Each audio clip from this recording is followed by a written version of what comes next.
Hey, what's up guys? Welcome back to my channel. Today I'm going to be talking about a Chinese quad.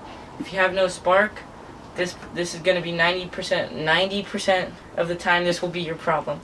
So what you'll need for the project today is a multimeter. If you don't have one, they're about $10 on Amazon. I recommend you get one.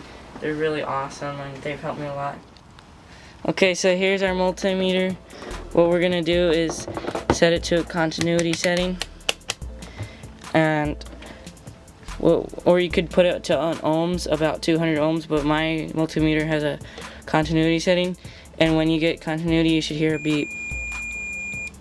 So what we're gonna do is check the kill switch. Here, and if it's broken, because that'll be 90% of the problem why it's not sparking on these Chinese quads. Also, quick tip, if yours is not turning over and you have the key on, right, and it's not turning over, the brake, you gotta squeeze the brake. There you go. There's these two little cables that come out of the brake that hook up. You just match the cables.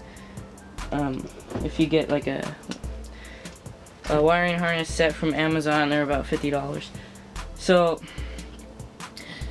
now that we've got our multimeter set to continuity setting, we're gonna look for the CDI box.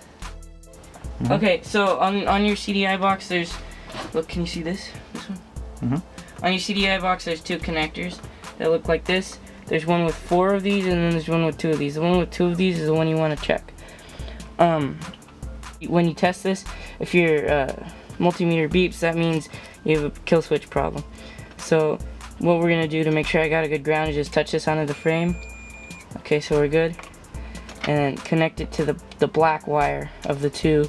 There's one's red and one's black and white. You want to hit the black and white one. Okay, so that means my kill switch is working because there's no continuity.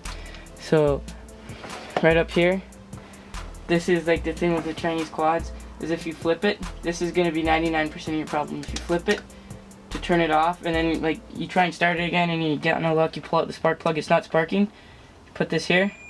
See that there's continuity. What you gotta do is just press it in like that to reset it, and then check this out. Then it's good again. So that's gonna be 99% of your problem why your thing is not sparking is going to be that.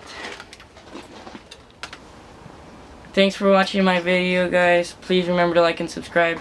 I'm making a couple part series of the whole adventure of getting this ATV to work, and I'm gonna do other videos on small engines. And thanks for watching.